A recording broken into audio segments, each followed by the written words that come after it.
This story cuts deeper than betrayal. It is about what happens when a woman realizes her intuition was right all along, and everyone around her benefited from her silence. Clara is pregnant, grieving, exhausted, and still expected to accept betrayal with grace. But the moment the lies finally crack open, something inside her changes. She stops asking how to save the life she had and starts discovering the woman who can survive without it. The holographic model of the Nexus AI platform shimmered in the center of the room, a testament to her husband's empire. The last of the venture capitalists had just departed their San Francisco penthouse, leaving behind the ghost of expensive Japanese whiskey. From across the room, Leo's voice was as sleek and efficient as his own code, and just as empty of warmth. Maya, we need to address the new protocol. She was 7 months pregnant. Her mother had been gone for only 3 weeks, and the man she devoted her life to was talking about their future as if it were a software update. But this wasn't about an upgrade. It was about a total system wipe. The other woman, it was her own mentor, Genevieve, the titan of venture capital who had air-kissed her cheek just an hour before. The woman who had raised a glass to their future, her sharp eyes gleaming as she toasted to disruptive new ventures. That same woman had been funding more than just Leo's company for the last year and a half. They had engineered this entire night, waiting until after her mother's memorial service to finally execute their plan. He called her outdated, said she wasn't scalable, and offered her a prepaid luxury condo in Soma and $50,000 a month, a rounding error for a man whose company had just been valued at $1.5 billion. What he didn't know, what he couldn't possibly imagine, was that her mother, Eleanor, the quiet retired botanist who lived in a tiny cottage in Marin and mended her own garden gloves, had been a silent, founding investor in a portfolio now worth $5 billion. And she had left every single share to her pregnant daughter. This is the story of a woman who was told her life was being decommissioned, only to discover she was about to get a system-wide upgrade. She lost a husband and a mentor, but realized she'd been a majority shareholder in her own life the entire time. Yet the true inheritance wasn't the stock certificate, it was a resilience cultivated in quiet gardens, something no market crash could ever touch. Stay with me, because this story is a reminder of a truth every woman deserves to own. Your value was never determined by the man who wrote you out of the code. It was never confined to the glass walls of a home he financed, or the last name you adopted. Sometimes the people you build your world with will be the ones who pull the plug. Sometimes the hand you trusted for stability is the one that pushes you off the platform, but their hostile takeover is not your story. Your reboot is. Eleanor raised her daughter with barely a dime on purpose, because she believed that a woman who learns to find her own light in the fog will never be lost in someone else's shadow. This story is for every woman who has ever been called too gentle, who has ever been made to feel like a legacy feature, who has ever had to kneel and pick up the fragmented data of her own heart from the floor, and wonder how to restore from a backup. You were never a background process, you just hadn't seen your own source code. If this story compiles in your heart, if you feel that systematic injustice and that flicker of a firewall rebooting, then you have found your network. This channel is for women who find their strength in the fallout, women who rebuild their own servers, women who remember their admin passwords. If you're not already in our community, hit that subscribe button and ring the notification bell so you never miss a deployment. Tell me in the comments, when did you discover a power you never knew you had? I read every single one of your stories, and they become the source code for the ones we tell next. Hit the like button, share this with someone who needs to be reminded of their own net worth today. And if you're ready for another story of a comeback, check out the video I've linked for you on the screen. Now let's begin. The last whiskey glass had been removed, and the glowing hologram of the Nexus AI was the only guest left in their living room. Behind her, Leo's voice was calm, which was always far more alarming than his rage. Maya, we need to discuss the new user agreement. The words belonged in a term sheet, not in their home, not tonight. She stood in the center of their Pacific Heights penthouse, barefoot, 7 months pregnant, the linen maternity dress feeling like a borrowed skin. The artisanal cheese board she'd spent the afternoon arranging from a small Sonoma creamery sat untouched on the quartz island. Her mother, Eleanor, had taught her that tending a garden was an act of faith, a way of nurturing life without demanding praise. But she had been performing for an audience of one, and he hadn't even been watching. It had been 21 days. That was all.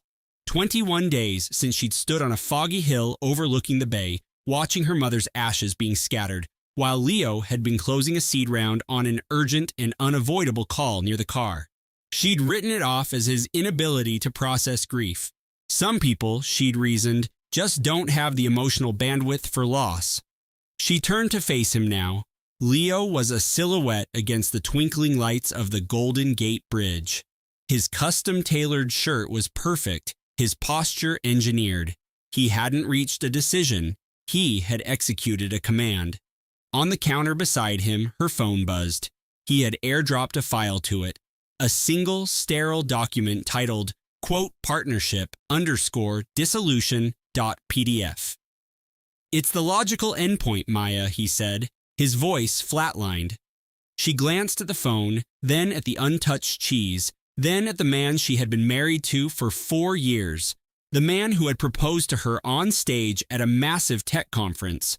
She'd mistaken it for a grand romantic gesture, a public statement. A man so confident in their merger that he wanted the entire industry to witness it. Now she saw the truth. It wasn't a declaration, it was a press release. He had acquired her. Why? The word was a whisper, swallowed by the immense silent space of the penthouse. She despised the tremor in her own voice, the way it turned a question into a bug report. Leo smoothed the collar of his shirt, a precise, calculated movement. The same gesture he used before walking on stage to give a keynote. Our platforms are no longer compatible, Maya. My life requires a partner who can scale at my velocity, someone with a more aggressive growth strategy. I am your wife, I am carrying your child, and you will both be adequately resourced. I've arranged a condo for you in Soma. It's turnkey, 2 bedrooms. You won't have to interface with any of the logistics. A condo. He had already arranged it. This wasn't a breakup. It was an offboarding. And in that moment, the system began to crash. All the little data points her heart had flagged and ignored came flooding back. The faint, sharp scent of citrus on his jacket last week. Not her floral perfume, but Genevieve's signature scent. His phone, which was now protected by a new level of biometric security. The smart speaker in their kitchen, which he thought was just for music. Is it Genevieve? She asked, and the answer was already logged in her soul. Leo's jaw tightened. His gaze shifted to the shimmering Nexus hologram. This is about a strategic pivot, he said, but his entire being was a 404 error. She knew that tell. She'd seen him do it with board members for years. When a projection was failing, he'd focus on the data model instead of their faces. When the truth was inconvenient, he stared at the code. She walked toward the island, not to plead, not to debug this. She picked up the small, ornate knife meant for the hard cheese. She held it, the cool steel a grounding force against her warm skin. She wasn't thinking of violence. She was thinking of how cleanly you could sever a connection.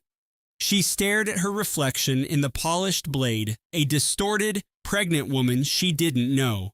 The baby kicked inside her, a strong, definitive thump, a reminder that she was a network of 2.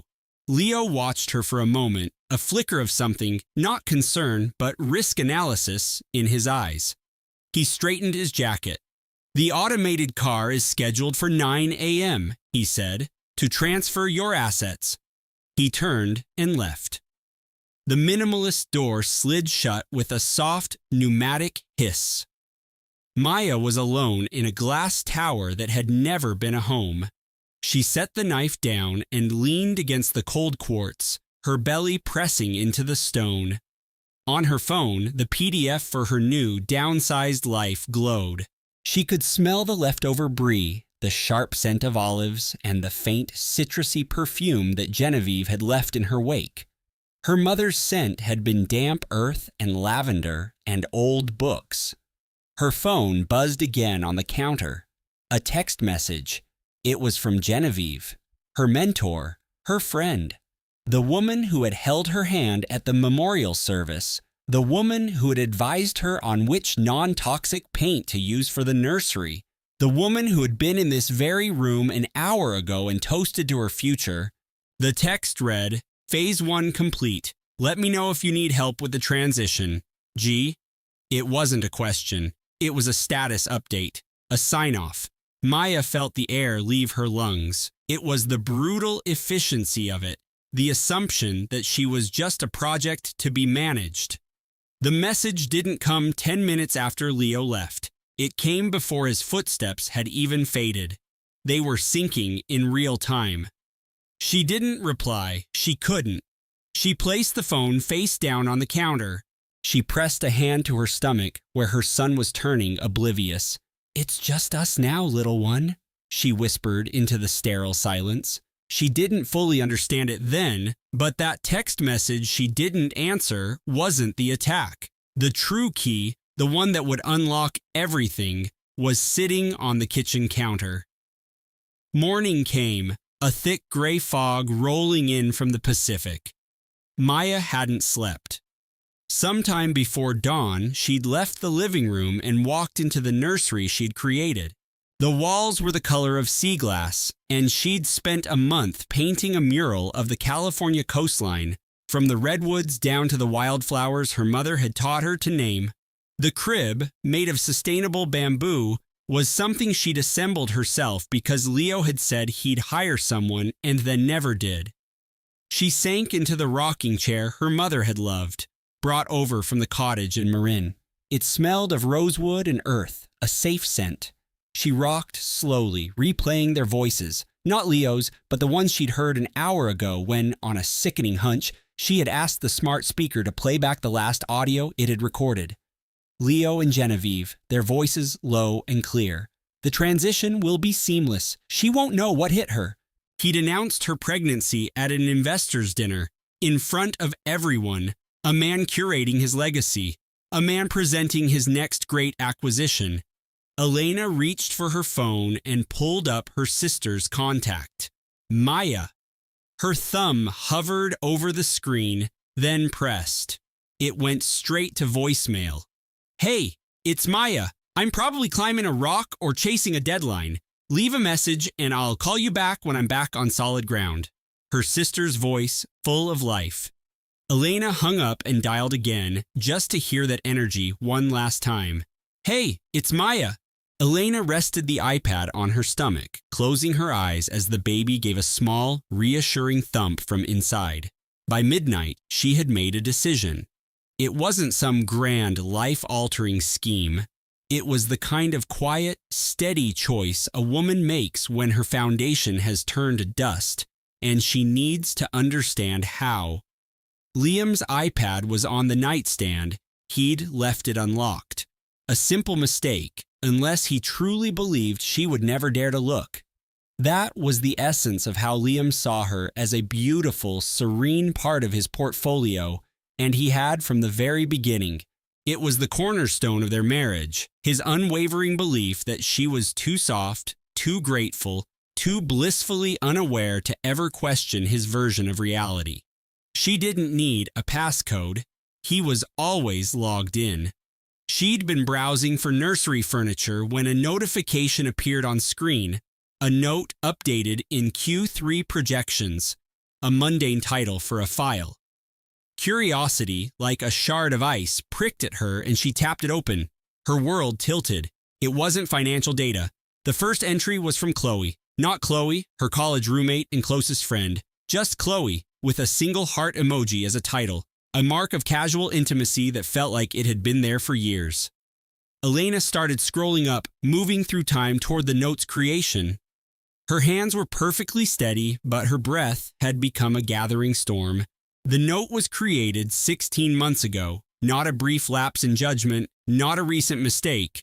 16 months before their wedding, before the positive pregnancy test, before she quit her job at the gallery, before the life she was living even existed. There were pet names, My North Star, see? There were locations, a ski lodge in Aspen, a hotel in London, a sailing weekend off Nantucket during what Liam had called a solo fundraising trip. And there were entries. Chloe describing wearing one of Liam's bespoke shirts and nothing else, looking out over the city from the top floor of his new office building, the very place where he had proposed to Elena on a perfect autumn evening. She scrolled on, and the confessions grew bolder. An entry from Chloe, time-stamped on the anniversary of Elena's mother's passing, the day Elena had stood at the cemetery in the cold Boston rain, feeling utterly alone, while Chloe's arm was a supportive weight on her shoulder. How much longer until this is just us every day? Chloe had written. Liam had replied in under 5 minutes. Patience, my love. Just have to finalize the legacy asset separation first. Legacy asset separation. As if Elena were a failing company to be stripped and sold for parts. As if her grief were a line item on a budget he had to clear before he could begin his new venture. She wasn't going crazy. She had felt the change. The board meetings that ran into the early morning, the vacant look in his eyes when she spoke, the subtle way he angled his phone away from her, the way Chloe always seemed to know his travel schedule before he'd even told her. She had sensed it in the deep, ancient part of her gut where truth lives. She knew. She kept scrolling past the travel dates and the nicknames, past the blueprint of their betrayal. Then she found the entries about the baby. Liam's words typed in sleek, minimalist font beneath a picture Chloe had linked of a beach. The air complicates the timeline, but the trust is airtight. The exit will be clean. Chloe's reply was a single word. Perfect. A celebration. For her best friend, for the child growing within her, the word perfect. Elena's hands began to shake, the iPad tilting. She pulled it to her chest, and the baby gave a sharp, definitive kick against the cool glass, as if it already knew, as if it were already fighting. She closed the app, reopened it, closed it, reopened it. She begged the pixels to rearrange themselves into a reality she could bear, praying that a different story would load. A story where her husband cherished her. A story where her best friend was true. A story where perfect was just a word. But the digital ink held its ground. It always does. She dialed Chloe's number. Not for a showdown. She wasn't ready for that. She called because she had to hear her voice, to hold its sound against the cold, hard text, and understand how they came from the same person. She needed to chart the chasm between how someone could sound so full of warmth while being so utterly cold. Elena, hi! Chloe's voice was a sunbeam. I was just thinking of you. You can't be alone tonight. Come over. I'll make that pasta you love, and we can start planning the baby shower. Every word was a perfectly crafted lie. The practiced concern, the effortless affection. It was an award-winning performance from a woman who had been sleeping with her husband for almost a year and a half, while holding her hand at her mother's memorial service. Maybe, Elena heard her own voice say, the same vague reply she'd given Liam earlier when he'd asked if she was happy. But this time, the word tasted like poison, like the final, heavy sound of a safe being locked. She ended the call, walked into the enormous master bathroom, gripped the cold marble counter, and was violently ill. This wasn't morning sickness. That had ended months ago. This was new. This was the body's visceral rejection of a truth so corrosive it could not be contained. It was a sickness of the soul. She splashed water on her face, staring at her own reflection. 32 years old, 7 months pregnant. Her eyes looked hollowed out, and her favorite cashmere robe, a gift from her late mother, felt 3 sizes too big. She didn't look like a woman whose life had just been detonated. She just looked tired, as if she had been deeply, fundamentally tired for a very long time and was only just now realizing the reason. The cruelest cut wasn't the affair, it wasn't the secret getaways or the shared note. The absolute worst of it was about her baby, her child, the small life she was carefully building inside of her. A life she already loved with a power that burned brighter than anything else. Perfect. That was the value they had assigned to her child. She placed her hands over her stomach, feeling the slow, deliberate movement of a life that was completely and totally hers. "I am so sorry," she whispered to the baby.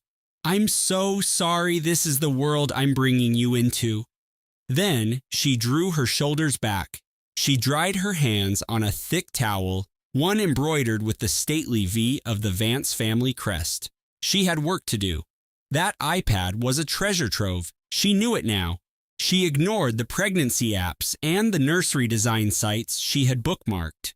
She spent the rest of the night diving into the digital wreckage of her husband's world.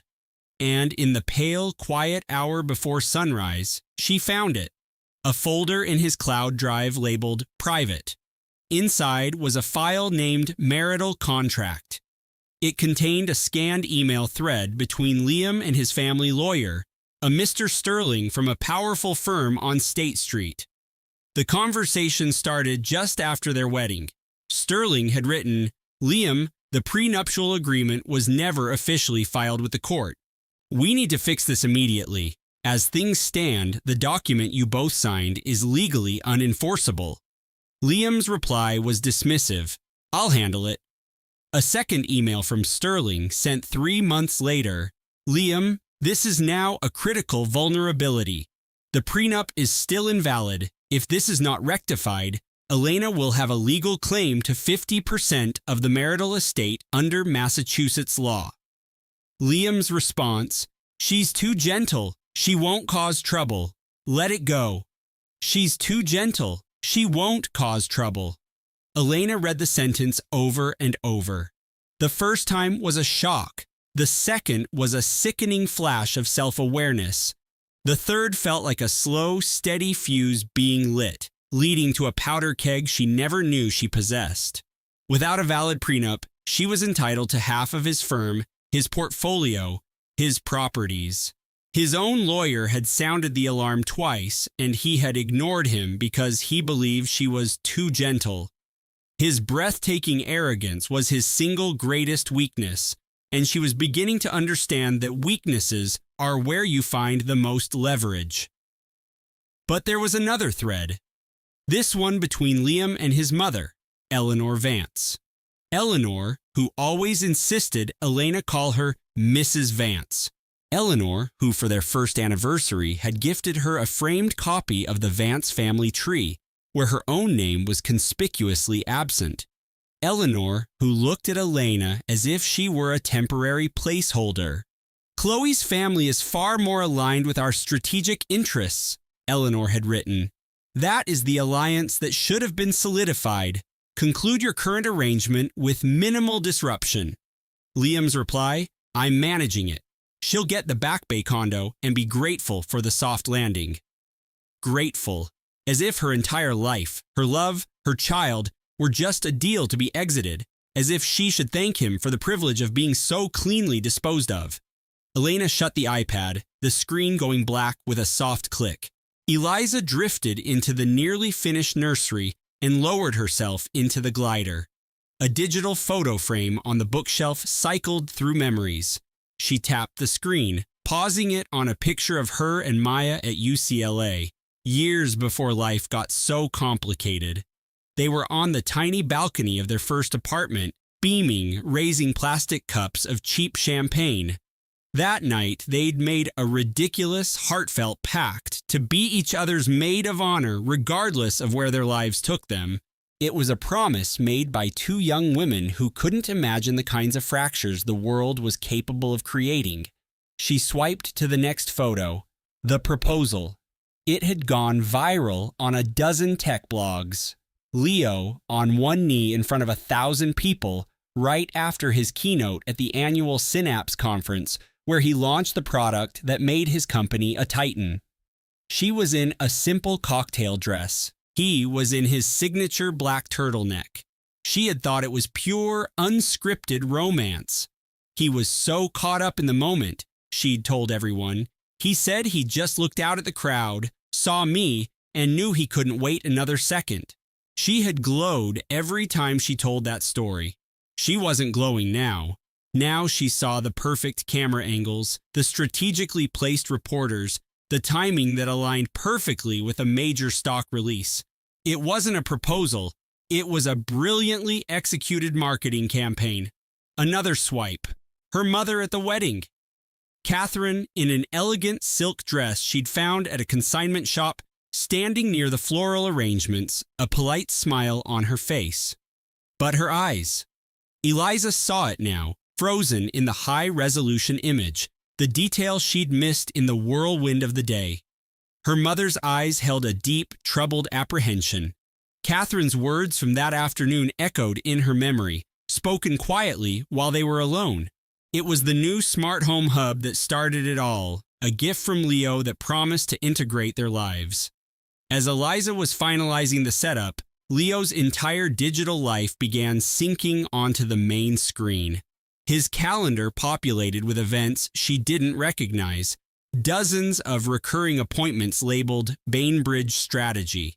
Curious, she opened the newly synced photo stream. Tucked between work files and their vacation pictures was a folder she'd never seen, titled simply The Point. It wasn't a business plan for his tech firm. It was a house. A breathtaking modern home nestled in the trees on a private stretch of waterfront, with architectural plans and a design board full of intimate photos of Leo and Sienna on that exact property. His arm was wrapped tightly around her waist. Her head rested on his chest.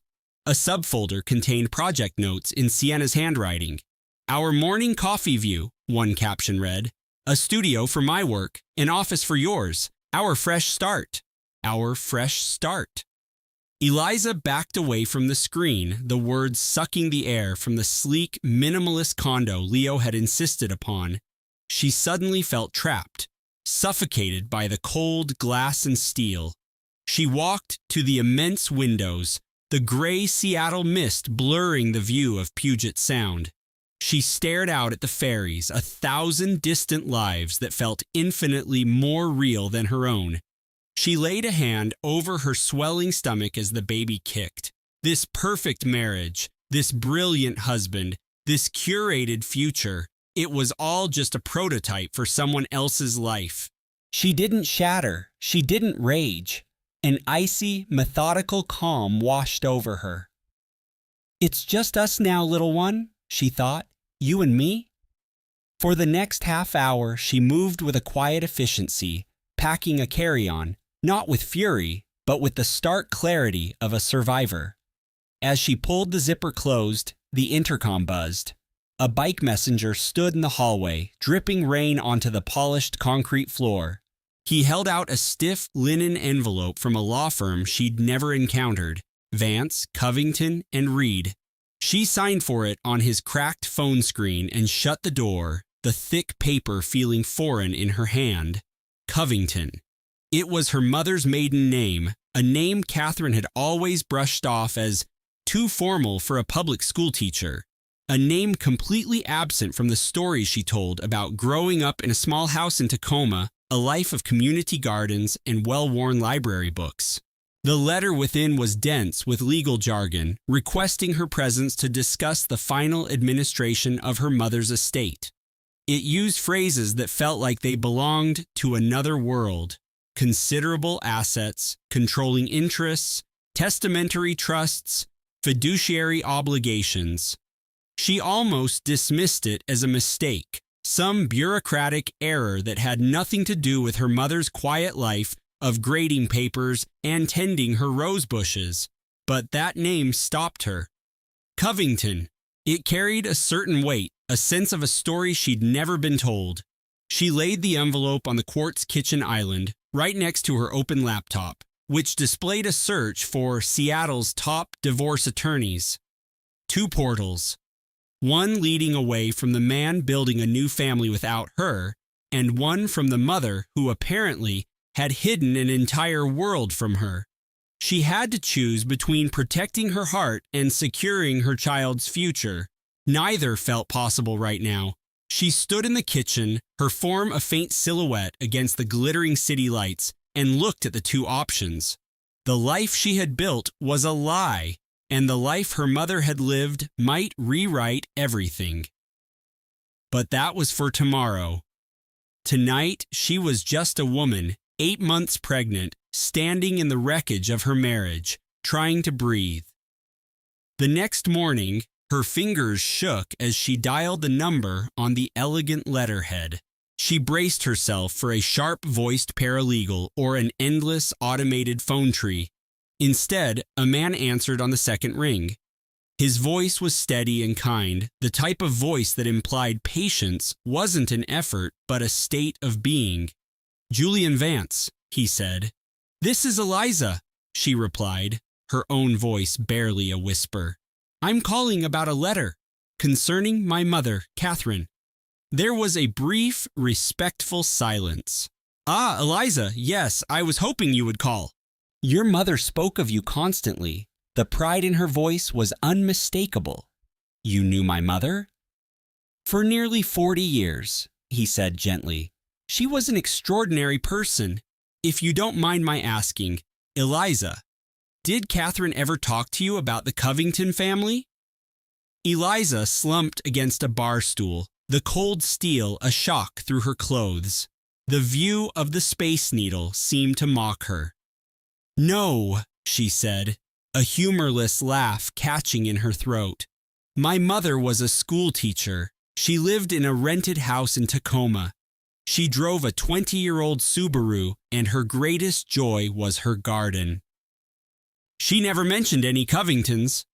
Julian Vance paused for a moment.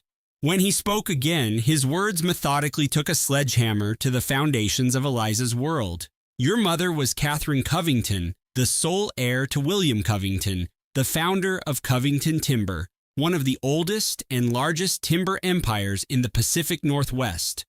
When she was 22, she walked away from her inheritance, changed her name, and forged her own life. But she never gave up what belonged to you." Eliza gripped the countertop to steady herself. The room felt like it was tilting. The baby fluttered inside her, a fierce, anchoring presence as the world outside her dissolved. "I don't understand," she breathed. "Your mother," Julian explained, "placed her controlling shares of Covington Timber into a sophisticated trust. She spent decades growing that fortune with savvy investments in technology and green energy, all handled by this firm. She also anonymously established a foundation that provides arts funding to public schools. She was a deeply private woman." "How much?" The question sounded pathetic and small, like asking for the weather forecast in the middle of a hurricane. "The total value of the estate," Julian said, his tone unwavering, "is estimated to be $4.2 billion. The number had no meaning. It was just a sound. 4.2 billion. $4.2 billion. The woman who taught her how to stretch a student budget. The woman who bought her art supplies at discount stores. The woman who wept with relief when Eliza landed her first, modestly paid gallery job, saying, 'Oh, honey, now you won't have to worry so much.' $4.2 billion. The first emotion that cut through the numbness wasn't gratitude or shock. It was a white-hot spear of betrayal. "She never told me," she said, her voice dropping to a dangerous whisper. "My entire life I scrimped and saved. I worked 3 jobs through college. I ate ramen noodles for dinner to afford canvases. She watched me do that, and she never, ever said a word. She wanted you to know your own value first, Julian said softly. She had seen what that kind of money can do. Her own father used it as a weapon. Catherine wanted you to build a strength inside yourself that no one could ever buy or take away. She was going to tell you, Eliza, after the baby arrived. She left a letter for you explaining everything. It is with her personal effects. I can have a scan of it emailed to you right now. Yes, please, Eliza said. The file arrived seconds later. Eliza walked into the nursery, the room she and Leo had painted a soft, misty gray only weeks ago. The sleek, unassembled smart crib and designer mobile felt like props from a stranger's life. She slid down the wall to sit on the floor and opened the file on her phone. Her mother's familiar, graceful handwriting filled the screen. My dearest Eliza, it started. If you're reading this, then my time is over. I am so deeply sorry that I never found the words to tell you the truth. I ran from the Covington name because, in my family, money was a disease. It made people weigh love on a scale. I needed you to grow up free from that burden, to know your worth was in your soul and your talent. But this inheritance is your birthright. Use it to be safe. Use it to be powerful. And if anyone ever tries to make you feel small, you remember that you come from a line of women as strong as the forests that built this city. For my brightest star, Mom. Alara traced the script on the back of the old photograph.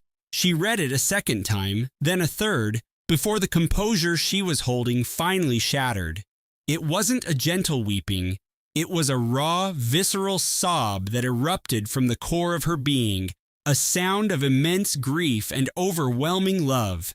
She cried for the mother she knew, the fiercely private artist, and for the creative giant the world was only now discovering. She cried for the man she thought she had married and the future that had been so cruelly erased. She wept for the woman who loved her fiercely enough to let her find her own light, to force her to be strong. A woman who preferred the solitude of her darkroom to a world of glittering gallery openings and, in doing so, gave her daughter the one thing money could never buy, an authentic vision. She folded the note, pressing it to her heart, and began to rock back and forth on the cold studio floor, a motion of ancient comfort. She rocked until the sobs quieted and the silence in the loft felt less like a void and more like a clean slate. My mother wasn't hiding her work from me, she realized with a jolt. She was protecting me for this moment. The baby kicked, a solid, reassuring thump from within. Alara let out a watery, broken laugh that was more joy than sorrow. She laid her hands over her stomach. Your grandmother, she whispered, was the most brilliant, uncompromising woman I have ever known, and she just left us her entire world. She remained there for a long time, rocking, breathing, feeling the staggering weight of a life's unseen work settle on her shoulders, not like a burden, but like a mantle of purpose. The weight of 2 billion settled onto her shoulders like a coat she didn't know she owned. Then she picked up her phone and called Malcolm Price back. Malcolm, she said, I need you to keep this completely confidential. No announcements, no press, no contact with my husband or his attorneys. Of course. May I ask why? Because I want to see who people really are when they think I have nothing. There was a pause, then Malcolm laughed, a quiet, respectful laugh. The laugh of a man who had just recognized Eleanor Hargrove's daughter. Your mother, he said, would be very proud. Marcus called on Thursday morning, his voice crisp and directorial, the same tone he used with gallery assistants and framing services. I need you to be out of the loft by tomorrow, he said. I'm having a colleague come in to consult on the final curation. A colleague. He lacked the basic courage to say her name, to even offer a flimsy pretense of decency. A colleague. I've arranged for a $20,000 wire for your monthly expenses, he continued. It's more than generous, considering. My lawyer will handle everything else. $20,000 a month from a man whose gallery sold single pieces for over $1 million. The audacity of it was almost a work of art in itself. It felt like an art dealer tossing a crumpled doodle to a beggar and expecting gratitude. Fine, Ilara said, her voice an empty space. I'll be gone by Friday. Good. I'm glad we can be professional about this. Professional. As if artistic plagiarism and calculated cruelty were tenets of good business. As if evicting your pregnant wife 5 weeks after her mother's funeral was just another strategic move. She ended the call and stood in the Soho loft, looking at the minimalist life he had curated. The furniture he had picked, the abstract art he didn't truly appreciate, the view of the city skyline that had never once felt like it belonged to her. Let him think I'm shattered, she thought. Let him believe I'm thankful for his scraps. He has no idea that I'm holding the negatives that make his entire reputation credible. But she wouldn't just set it all on fire. That wasn't what her mother, the photographer, had raised her to be. She didn't teach her daughter to destroy the negative for spite. She taught her that sometimes you have to let an image develop in the darkness before you can create something breathtaking. Friday came. Ilara arrived at the gallery at 10 in the morning with her camera bag and 0 illusions. What she found was more offensively composed than she could have imagined. Sasha was there, in Ilara's private darkroom, wearing one of Marcus's expensive linen shirts. She was drinking a latte from Ilara's favorite mug, the one with the cracked glaze from a small shop in Japan, a gift from her mother. And she was going through Ilara's contact sheets on the light table, the one with the custom color temperature calibrated perfectly for her work. The sheer entitlement was stunning. It wasn't just the affair, not just the deception, but the casual colonization of her creative soul, the way Sasha occupied Ilara's darkroom, handling Ilara's art as if she had already been crowned the gallery's new visionary. Ilara, Sasha said, placing the mug down. She walked toward her, arms half open in a gesture of corporate commiseration, the kind of move a CEO makes before announcing a hostile takeover. I am so incredibly sorry. I never wanted you to find out like this. I know this must be a complete shock. The words were buffed to a high gloss, the tone perfectly modulated. If Ilara hadn't seen the late-night security footage from the gallery, she might have believed her. She might have accepted the empty performance and blamed herself, and never known that this was the woman who was not only sleeping with her husband, but was actively plotting to steal her artistic identity. When did you decide to start rewriting my artist statement? Ilara asked, her voice calm and sharp as a focused lens. Sasha's mask of concern faltered. A tiny glitch in the performance. What are you talking about? The new catalog draft, the one where you attribute my printing methods to your own rediscovery and then toast to your future, joking about how my pregnancy was a lucky break. The color drained from Sasha's face, then rushed back hard and defiant.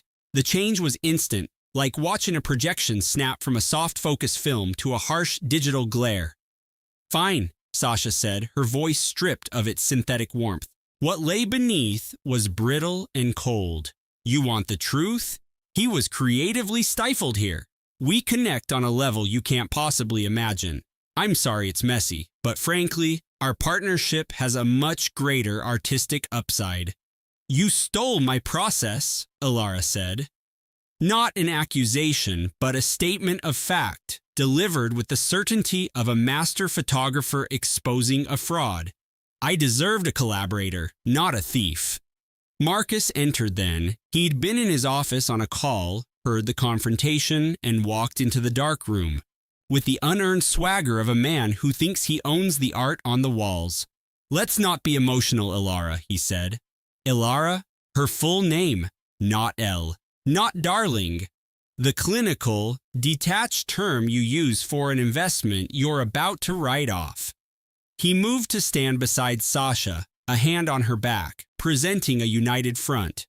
The gallerist and his star artist standing together in Ilara's space, asking Ilara not to get emotional about being betrayed and erased. She studied them for a long moment, observing them, the way they stood together, the way Sasha angled into his touch, a gesture both possessive and rehearsed. They looked like a power couple, a perfect team, and that was the detail that cut the deepest. Not that it was happening, but that it had been happening for so long they were already a finished portrait. Ilara packed nothing. She left the designer cameras, the framed prints, the life that Marcus had curated for her. She left everything he had given her because none of it was ever really hers. She took only 3 things: her camera, the first sonogram photo of her baby, and the original negatives for her proprietary platinum printing process. The heavy service elevator at the back of the building clanked open. The building superintendent, a kind man named Sal who always asked about her mother, gave her a sad, knowing look. "Ma'am," he said quietly, "you built this show. You deserve better." She managed a small smile. "I know, Sal. It's time to build my own." The gates slid shut behind her. The gallery, her big debut, receded from view. Each foot of distance felt like peeling back a layer of a life that was no longer true. By the time she hit the West Side Highway, she was no longer Marcus Thorne's wife. She was Ilara Vance, her mother's daughter, and she was done letting others develop her narrative. She sat in her car at a red light for a long time. She didn't cry. She just sat, her hands resting on her pregnant belly. The leather of the steering wheel was smooth. The baby kicked, a small, insistent reminder of the future. Through the windshield, she watched the New York City skyline pierce the haze, a city of reinvention and creation. Everyone moving forward, everyone making something new. She did what she always did when a print wasn't coming out right. She went back to the darkroom. She started the car, merged into the flow of traffic, and drove not to some sad, borrowed apartment, but to a revitalized industrial park in Brooklyn. She parked in front of a building of sandblasted brick and steel, a place that smelled of solvent, espresso, and pure possibility. Her mother's studio. She had kept it after she passed, a secret space to create, a place that was entirely hers. The studio was raw and honest. The air was cool and still. For a moment, she imagined she could hear her mother's voice, that Sarah was in the studio, humming a Nina Simone tune, wiping down the lens of her Hasselblad with a microfiber cloth she'd had since Ilara was a girl, but the loft was silent, and the stillness confirmed everything. She stepped over the threshold, let the heavy door click shut, and dropped her camera bag by the print rack. Her mother's familiar denim jacket still hung on a hook, a faint scent of darkroom chemicals clinging to the worn fabric. The large format camera stood like a sentinel by the window, a behemoth of wood and brass. Not modern, not sleek, but it captured light with a soulfulness Ilara had never seen in another machine. Sarah used to say cameras were like people. Model. The best restaurants weren't always the most expensive. The best ones were those that had weathered enough seasons to plate something honest. A stack of handwritten menus was still paperclipped on the counter, studies of flavor pairings from the North End, her mother's final obsession. She used to write every evening after dinner, and the musty, sweet smell of old books and brewing coffee would drift through their brownstone like a ghost. Amelia would fall asleep to the rhythmic clatter of her keyboard, convinced all the world's truths were being uncovered by her mother's hands. Eleanor's reading glasses lay on a stack of legal pads, next to a half-finished cup of cold black coffee. Tuesday's Globe was still folded on a stool. She had died on a Wednesday. Amelia moved through the study, her fingers tracing every surface. The bookshelf packed with worn volumes on corporate law and Boston politics. The window where her mother had taped up city maps and scribbled notes. She slid open the drawers of a heavy metal filing cabinet, not searching for anything specific, just re-engaging with the tools of her mother's trade, the physical evidence of a life spent chasing stories. In the bottom drawer, she found what she hadn't known she was looking for, a heavy, locked document box. It was old, the steel dented from decades of use. She didn't need a key. She knew the combination by instinct. Inside were not legal documents, but a single bound manuscript. The kind you don't save to the cloud, the kind you protect. A faded photograph was tucked into the first page, showing a young woman with a defiant smile holding up the first printing of her explosive exposé. Her mother, barely 25, her eyes burning with a fire Amelia recognized in the mirror. She was celebrating the story that would launch her career, the beginning of her legacy. Tucked behind the manuscript was a single folded sheet of paper. It was a sworn affidavit from a former employee at Marcus's company, the key to the entire story she had built her restaurant's business plan around. Her signature was in the corner, and beneath it, an inscription in her mother's handwriting added the day Amelia had pitched her the idea. Proof that my daughter not only sees the world clearly, but is ready to build a new one. She was not the forsaken wife. She was her mother's daughter. The woman who taught her how to find a story in a city council budget had once reported from war-torn capitals. The woman who drove a 20-year-old Saab had a Pulitzer Prize sitting on her mantelpiece. The woman who haggled at the Haymarket had turned down six-figure book deals to write corporate histories. Amelia collapsed onto the floor of the study and clutched a box of audio cassette tapes to her chest. There were no tears. She was past crying. In that void where the body is too numb to register pain and the mind is too fractured to form a thought. The sun went down, painting long shadows across the floorboards. The apartment had no heat. Eleanor had always been practical, even in death. The thermostat was set to 60. Amelia nudged it higher, but the ancient furnace in the basement only responded with a clank and a weary groan, offering no warmth. She wrapped herself in every textile she could find. Her mother's old university blanket, a thick canvas dust cover, the wool throw Eleanor's publisher had sent her one Christmas. The baby was restless, twisting and kicking, a frantic dance against her ribs. At 2 a.m, the cramping began. It arrived fast and sharp, like a fist clenching deep inside her. She lay on her mother's narrow daybed, knees pulled to her chest, her hands pressed flat against her stomach. She tried to remember everything from the birthing class about Braxton Hicks, the practice contractions, the body just running drills for the main event. Nothing to worry about, not at 7 months, not usually. But alone in a cold apartment, with the man she should be calling for help being the source of her agony, not usually felt like a terrifying possibility. And possibility felt like a guarantee, and a guarantee felt like her world was caving in. She was completely, utterly alone. No husband, no best friend, no mother, just a cold room full of a dead woman's investigation and a baby trying to arrive 2 months too early. And not one person in the world knew where she was.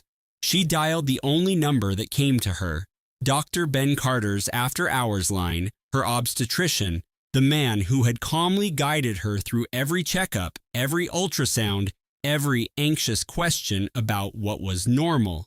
Dr. Carter's service. The voice on the line answered, calm and professional. It's Amelia Hale. I'm having contractions. I'm only 7 months along, and I'm all by myself. Okay, Amelia, just focus on my voice. I need you to take a slow breath in through your nose and then let it out through your mouth. Count to 4 for each one.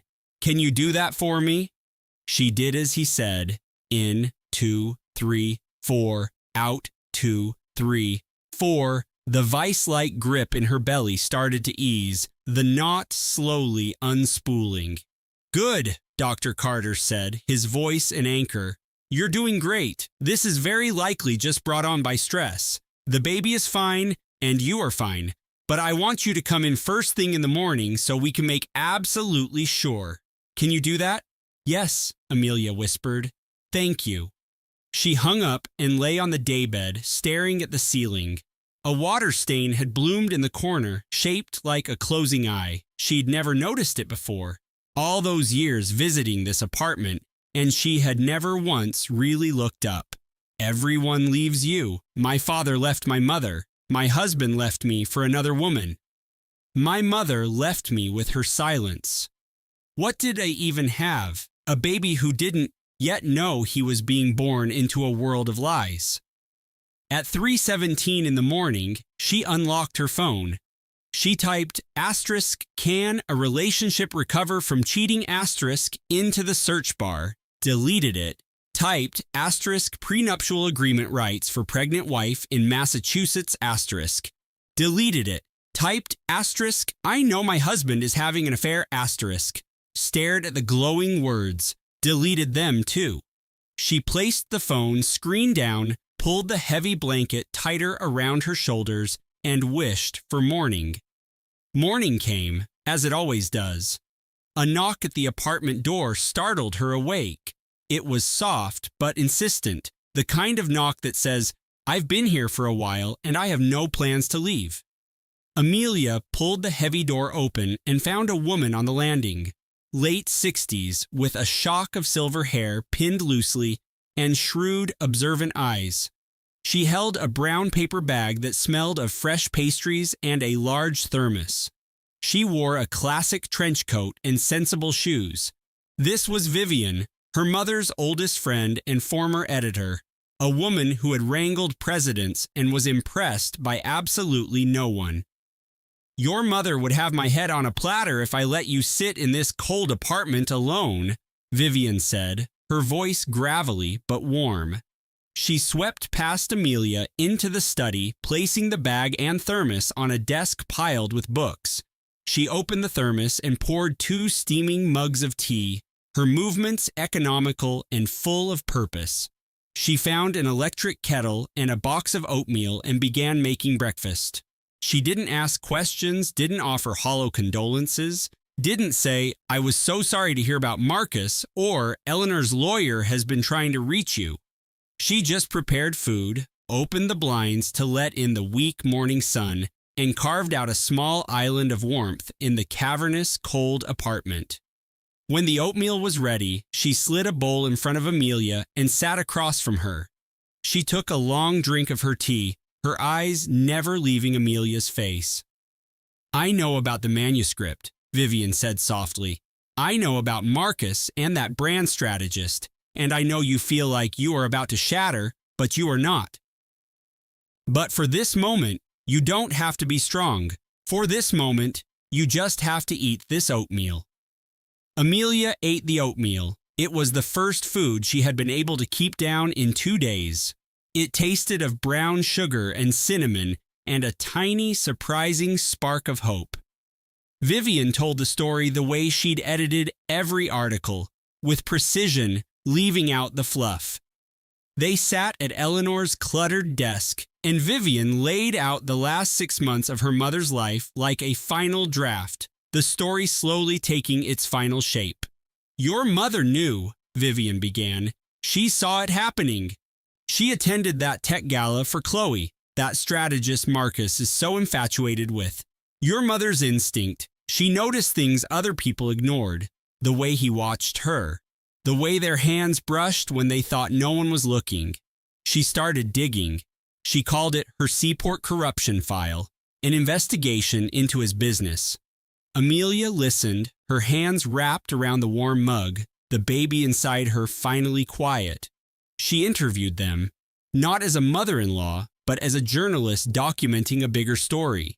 She recorded those conversations you found. She wanted to expose the rot at the core of his company. She was struggling with it, Amelia.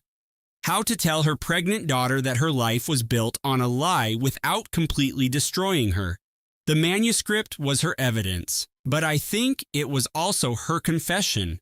A confession that she knew everything and couldn't figure out how to say it. The news reports about a sudden heart attack were true. Vivian explained, but the timing was devastating. She was something else, your mother, so principled. Marcus wanted to hire her to write a glowing profile of his startup, with Chloe as the rising star, he said. A fusion of talent. Eleanor refused. She told him right to his face in front of me that she didn't write fiction for frauds. He cut her out of your life after that, called her a bitter, irrelevant old journalist. He stopped visiting, stopped taking her calls. Your mother raised you to seek out the truth, no matter how painful. And the story...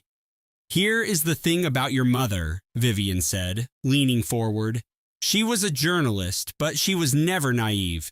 She knew that manuscript was the only real power you'd have. She never intended to show it to him. It was for you. Her last act was giving you the facts, so you could write your own future, a true one. Your father left, and she built a life and raised you alone. She knew you had the grit to do it too. So he put it all in a hidden folder, Maya murmured, the realization dawning on her. She'd read the project title, a single chilling phrase, Our Escape. He was planning everything, the secret trips to Carmel, the dinners, the house on the coast, every single lie. None of the magazine editors who featured his work, none of the clients who praised his clean, minimalist aesthetic, knew that his most personal project was a blueprint for his betrayal, hidden on a shared server. Liam nodded, his eyes filled with a sad understanding. He was the golden boy of San Francisco architecture, he said, and the most convincing liar I've ever met. The chime of the elevator arriving at their private loft cut through the tense silence. Ethan's voice called out from the entryway. Maya? You in the studio? I tried calling. Liam glanced at Maya, a silent offer of support in his gaze. Maya stood, walked to the studio doorway, and waited. He appeared, his dark hair perfectly windswept, his designer jacket slung over his shoulder. He was holding a bouquet of peonies. He stopped when he saw Liam, his smile faltering. Then his eyes landed on the monitor. The project was open. The architectural renderings were displayed across the massive screen in a damning slideshow. Images of a beautiful cliffside house, undeniably intimate in its design. Ethan and Isabel, laughing in photos embedded in the mood board, their initials carved into a digital rendering of a wooden beam, a screenshot of a text about a future together. There were dozens of files, a complete narrative of their affair, captured with the cold, digital precision of his own design software. His face went ashen, the color draining from it until he looked like one of his own pale, concrete creations. He looked from the screen to Maya, his mouth hanging open, no sound emerging. Maya looked at the man she thought she had built a life with, at the lies rendered in perfect detail, and felt not the crushing weight of grief, but a cold, hard clarity. The baby gave a sharp kick. This was her legacy. Not a trust fund, not a payout, but something infinitely more powerful. The truth. And the original design files that proved his entire career was built on a foundation she had created. A foundation she would now claim for herself. The illusion cracked with the quiet click of a mouse. Maya, 8 months pregnant and archiving old files, had been organizing architect Ethan Vance's server in their San Francisco loft. A password-protected folder labeled Carmel Prospect had piqued her curiosity. It wasn't the $5 million budget that made her heart stop. It was the chat logs embedded in the design files, messages to her own junior assistant, Isabel, "Can't wait to pick out fabrics for our bedroom." Her best friend, Liam, looked up from his sketch pad and saw Maya's expression harden. He knew in that moment this wasn't just a professional collaboration. This was a demolition. What Maya did next was something Ethan's strategic, arrogant mind could never have anticipated. She didn't throw her laptop. She didn't call her lawyer. She didn't even confront him. Instead, she picked up her phone and called the city's planning department, a number she knew by heart. "Hi, this is Maya Vance," she said. her voice unnervingly calm. "I just have a quick question. Does the permit application for a new coastal residence in Carmel County require both primary architects to be listed if it's a partnership venture?" There was a pause, the soft sound of typing. "That is the standard protocol, ma'am," the clerk replied, his voice flatly bureaucratic. "All contributing partners must be on the official record." The arrogant confidence in his voice had shattered, leaving only the sharp edges of panic. Maya ended the call, a true smile on her face for the first time in months. She didn't need to argue about their assets. She had the original design sketches proving she was the ghost architect behind his success. But she wanted Ethan to feel that gut-wrenching drop just for a second. She wanted him to experience the terror of his whole world tilting off its foundation, to see the empire he'd built revealed as a house of cards. She walked to the large window overlooking the San Francisco Bay, pressing a hand to the cool glass. The city lights blurred. She focused on one, the distant beacon of a foghorn, and watched until it was sharp and clear.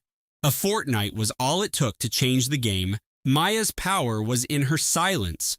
No tearful confrontations, no dramatic posts online, no accusatory voicemails left at 2 a.m. She let the legal process unfold, let her lawyers assemble the narrative. Truth, she knew, always emerges, first in whispers, then as a roar. She retained a top intellectual property firm in the city and filed a lawsuit asserting her co-founder's status, citing fraud, breach of trust during their marriage, and the misappropriation of her architectural designs for his company's flagship product. She claimed her 40% stake. It was never about the lie, it was about the insult. It was about making him see that his casual booking of a honeymoon suite for his anniversary weekend with her was the cruelest cut of all. The confirmation email popped up on their shared tablet Tuesday night. Amelia called his cell at 10:14. The voice that answered wasn't the confident, charming baritone of Boston's most sought-after architect, but the brittle, thin tone of a man caught in his own trap. The performance was over. Only panic remained. "What is this, Amelia?" he stammered. "You're reading my private messages now?" She held the tablet in her trembling hands, standing in the nursery they had just finished painting. The faint smell of lavender paint hung in the air. The half-assembled crib sat in the corner like a monument to their broken future. "I was a person before you, Julian," she whispered. "You just made me feel small enough to forget it." She ended the call. A single tear traced a path down her cheek, but a cold, hard resolve was forming in her heart. Nina, his ambitious young intern, had posted a picture of them at a site visit that afternoon. Her arm was linked through Julian's, her smile possessive. Nina was the project Julian had been working on all along. Amelia was just the foundation he was prepared to abandon. "Maya," Marcus began, his tone heavy and deliberate, "I felt you had a right to know. I've been seeing some financial irregularities. Ethan has been funneling company money into a private account, writing it off as R&D. He leased a ridiculously expensive condo downtown last month. Not for you. He's making reckless acquisitions to plug holes in the budget. I'm deeply concerned about the stability of the company." "Thank you, Marcus," she said, her voice steady. "I appreciate you telling me this." "The man I started this company with is gone," Marcus admitted. "Or maybe he was never really here." She forwarded the information to her legal team. It was another email, another document, another stone in the fortress of evidence she was building around Ethan Vance.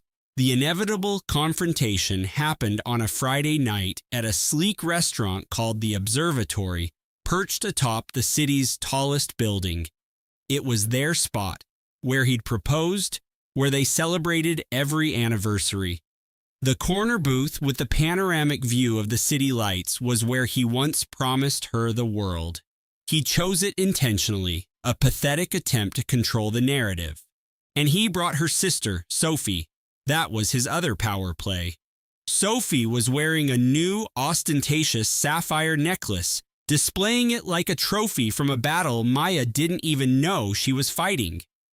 But Maya arrived as a different woman. She was centered, having spent the last 2 weeks at her parents' quiet home. Her father's steady counsel, her mother's cooking, the familiar comfort of her old bedroom. It had reminded her of her own strength.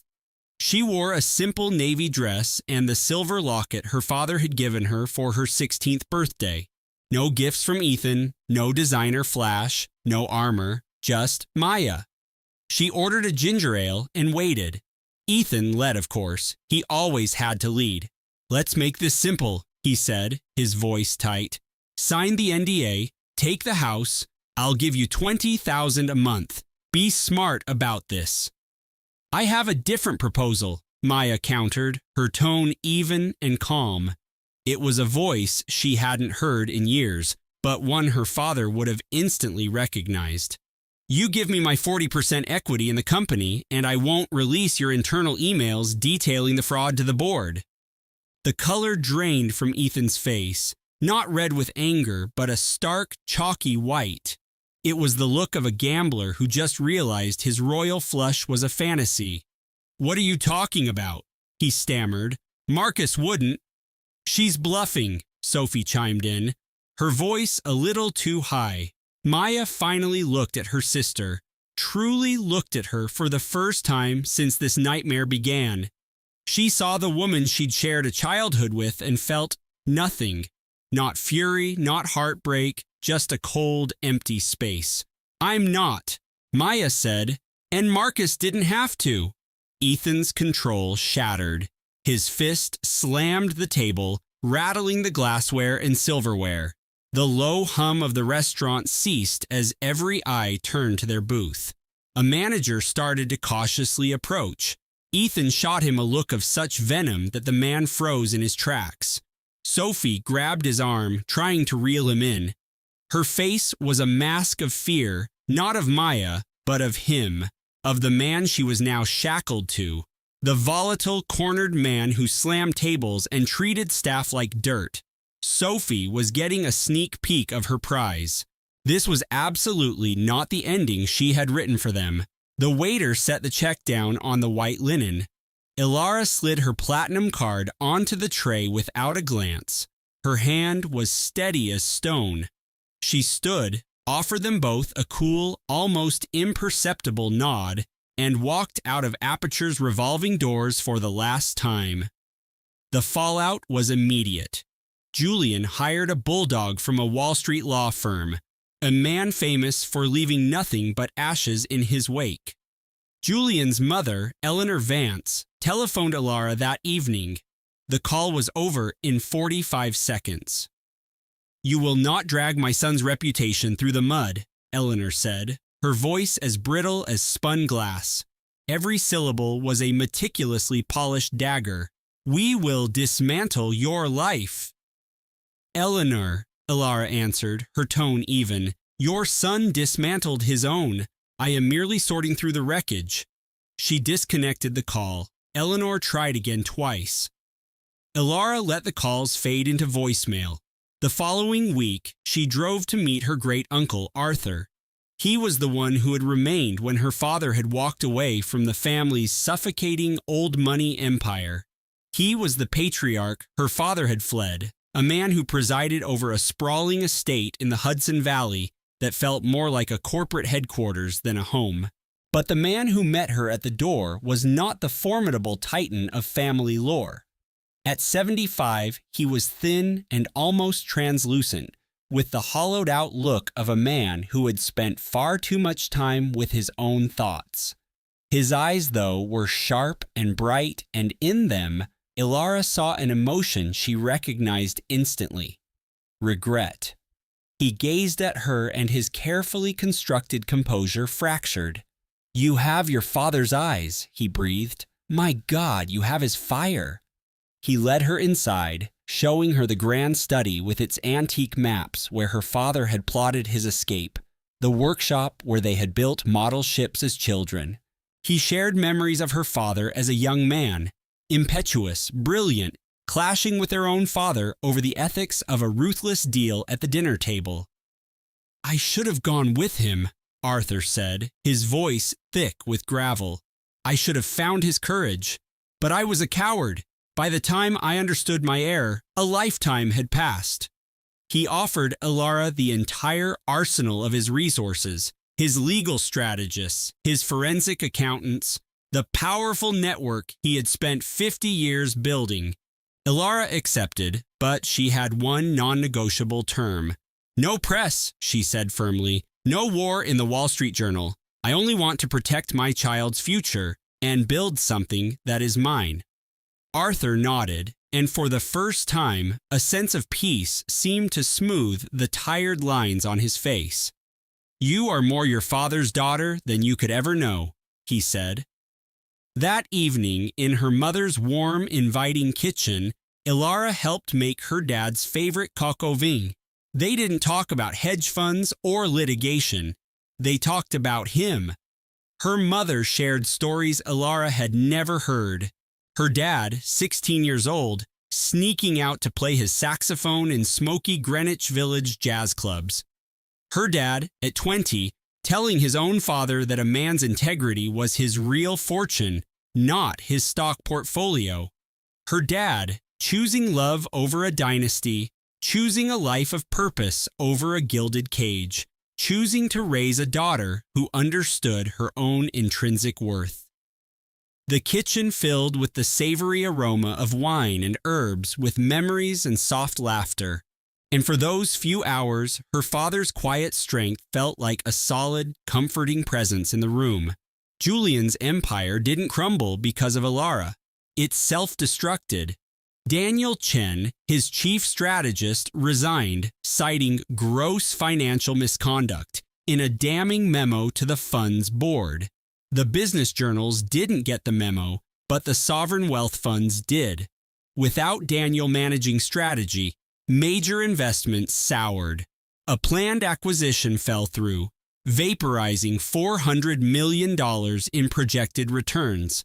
A crucial partnership with a Swiss bank was terminated. When whispers of the divorce and alleged fraud started to circulate, two of their biggest backers, pension funds that valued stability above all else, silently pulled their capital. Eleanor Vance's social stratosphere began to hum with gossip. Business was business, and affairs were a dime a dozen. But defrauding your pregnant wife, the brilliant architectural historian who gave his world a veneer of class, that was a violation of the unspoken code of New York's elite. The invitations to the Met Gala and exclusive Hamptons polo matches simply ceased to arrive. With only Sienna's name, Julian was quietly dropped. Meanwhile, Sienna was drawing her own conclusions. She had taken up residence in the New York penthouse, the one Elara had painstakingly restored and filled with priceless mid-century furniture. Sienna slept in the bed Elara had chosen, used the kitchen Elara had designed, and wore the cashmere robe Elara had left behind. But the penthouse didn't feel like a victory. The view of Central Park was spectacular, but the apartment felt cold and empty. It wasn't the climate control, it was the atmosphere. The silence was deafening. The voids in their conversations were immense. Julian would get home late, his gaze fixed on his Bloomberg terminal through dinner. He spoke to Sienna with the same polished courtesy he had used with Elara, the well-rehearsed charm of a man delivering lines he had long since committed to memory. He started vetting her professional contacts, casually asking who she was networking with, not from genuine interest, but from a compulsive need to control, to own every interaction the way he owned every stock in his portfolio. He offered subtle critiques of her professional choices. That move seems a bit indiscreet, don't you think? Soon, it was less subtle. "You have to project the right image, Sienna. We have a standard to maintain."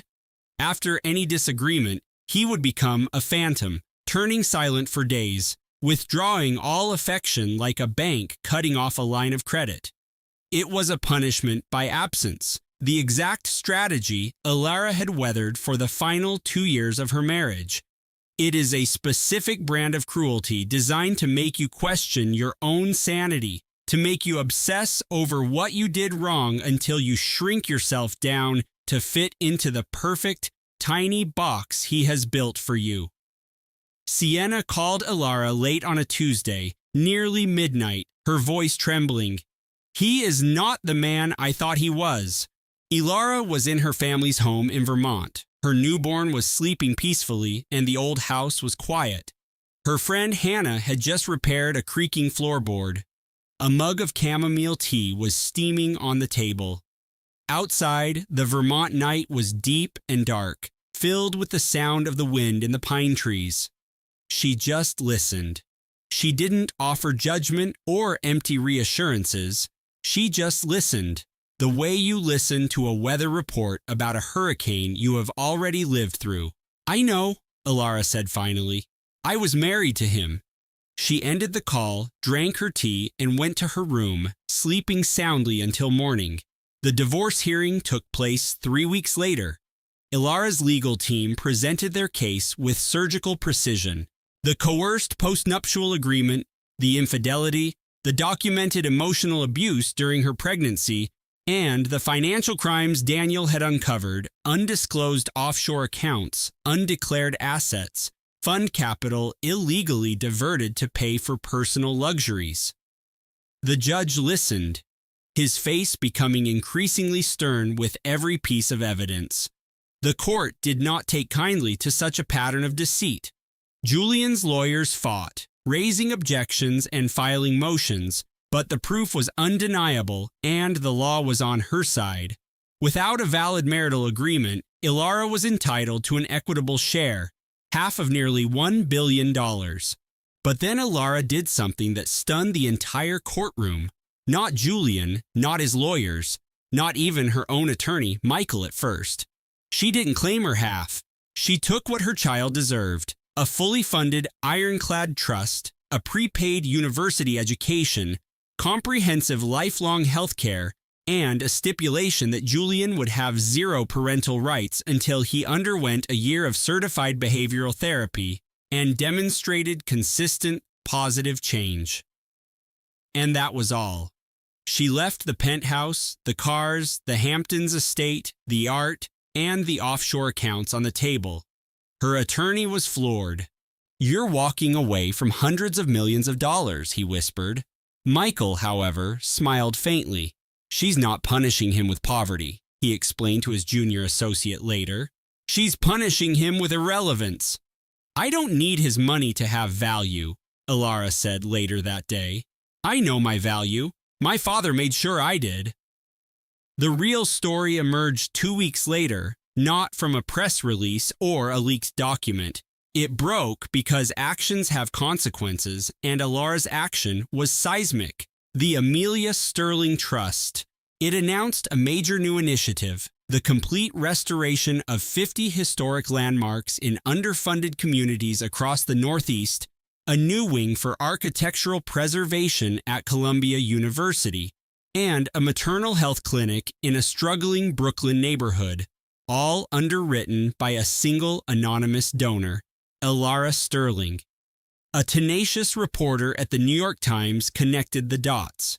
A feature story ran on the front page: "Local academic revealed as Sterling real estate heiress." The national news outlets went into a frenzy. The narrative was irresistible.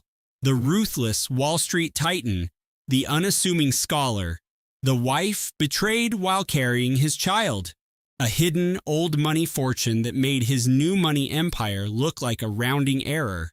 It was the type of story the world loves: the quiet, overlooked woman who was a queen the entire time. Julian saw the article alone in his glass-walled office. Daniel was gone. The investors were gone. Sienna had blocked his number. He sat at his sprawling desk, watching Ilara's calm, dignified face on the screen as his own turned a pale, sickly shade of gray, the color of a man who has just realized the woman he called insignificant was worth 5 times more than everything he had ever built.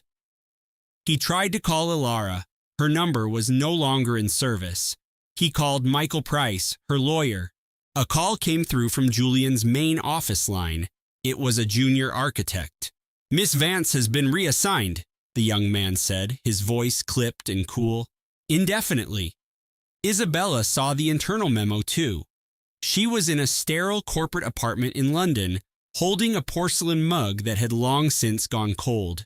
She stared out at the rain-slicked streets and felt a hard knot form in her stomach. She had leveraged a relationship with a star architect only to become a liability he had to offload. The platinum bracelet on her wrist, a lavish gift Julian had given her after they won the bid, suddenly felt like a cold, heavy shackle. A senior partner had even misspelled her name on the transfer paperwork, a petty final insult. Clara didn't bother to correct anyone. She was far too engaged in assembling a bassinet, a new one, in a new room, as part of a new life. Her son arrived on a Tuesday morning in May. Clara woke at 5:22 a.m. to a pressure unlike anything she had ever felt. This was nothing like the false alarms she'd experienced in the cold, minimalist penthouse she'd shared with Julian. This was different, deeper, and absolute, the kind of pressure that shows up unannounced and demands your complete attention. She texted her midwife, then she called Elena. After that, she dressed in the pre-dawn gloom and took the hospital bag that had been waiting by the door for 2 weeks, and drove herself to the hospital. Because she was Clara Thorne, and Clara Thorne did not wait for others to carry her, Elena showed up 20 minutes later, completely frazzled, her silver hair escaping its bun, wearing her house slippers with a winter coat thrown over her dress. "I ran at least 4 yellow lights," she panted. "Your grandfather would have told me to run 5. The labor lasted for 10 hours. Clara didn't scream. She breathed, she counted, and she squeezed Elena's hand with a force that made Elena's knuckles turn white. Her midwife's voice was a calm, steady presence, a constant reassurance that guided her through each rising wave of pain, like a lighthouse beam cutting through a dense fog. At 3:37 in the afternoon, the baby arrived. 8 pounds, 1 ounce, a boy. He came out with a roar, not a cry, but a full-bodied, furious roar that announced to the entire world, "I am here. This is my space now. Deal with it." They laid him on Clara's chest, warm and damp and impossibly small and incredibly loud. Clara gazed at the wrinkled red face, his eyes squeezed shut and his mouth wide open, and felt something fundamental shift inside of her. It wasn't a physical change. It was something deeper, something seismic, as if every bone in her body had been completely realigned to orbit this one tiny human. "Hello?" she whispered. "Hello, Leo Arthur Thorne?" Not Vance. Thorne, her family's name. A name that had weight and history. Elena stood next to the bed with tears streaming down her face in a beautiful, messy tangle of joy and relief. "Oh, little Leo, you perfect thing! Your great-grandfather would be an absolute mess right now. He would be so proud." Julian Thorne was not waiting in the hall. He hadn't driven over from his high-rise office with a bouquet of expensive flowers. He was informed of the birth through a formal text message from Clara's lawyer. The message was standard, professional, and contained only the information a father is legally entitled to. His reply came and went 32 minutes later. A single word, noted. Clara read it, closed the message, picked up her son, and did not write back. Arthur Merritt, her old mentor from the museum, sent a beautifully illustrated card that was delivered to her room the next day. "He is lucky to have you as a mother. Welcome to this world, Leo Arthur." Clara pinned the card to the nursery wall. It remained there for many years. 6 months passed in the way that months always do when there is a newborn. Far too quickly and painfully slow, all at the same time. Every single day was a dizzying blur of feedings, diaper changes, and wakings in the middle of the night. Every day was a small miracle of tiny sounds, tiny fingers, and the profound weight of a small head resting on your shoulder. Clara moved into a historic brownstone in her Chicago hometown. It wasn't a mansion, and it wasn't a penthouse. It was a home. It had 3 bedrooms, a garden out back, and a porch where she could sit during the evenings and watch the city lights begin to sparkle. Her grandfather's old art studio was in the front room, which she had converted into a home office. Clara had the large windows professionally cleaned and placed her desk where the afternoon sun could stream in perfectly. Baby Leo's playmat was on the floor beside it, covered with a soft blanket, a few toys, and a simple wooden block that the baby loved more than any of them. She started work on managing her grandfather's estate. From her kitchen table, emails and phone calls and insurance proposals were spread across the wooden surface, surrounded by baby bottles, clean cloths, and a half-finished cup of tea. She funded the art school her grandfather had always supported, opened a small gallery for new artists, and set up a scholarship program for young women pursuing careers in art history, naming it after her grandmother, of course. Everything had a purpose now. She ran into Isabella at a coffee shop on a Monday afternoon in October. For a moment, she didn't even recognize her. Isabella had lost weight, the bad kind of weight, the kind that you lose when anxiety is eating you alive from the inside out. A flicker on the monitor, a shared folder she hadn't seen before named Aspen, a draft of a new project. She thought she clicked it open. Blueprints, project timelines, and photos, dozens of them of Isabella in their bed in his robe, making coffee in their kitchen. The screen's glow cast a cold light on Clara's face. Her breath hitched. This wasn't just an affair. This was an invasion. A second life lived in her own home. She scrolled through image after image, a nausea rising in her throat, a jealousy so sharp it felt like swallowing glass.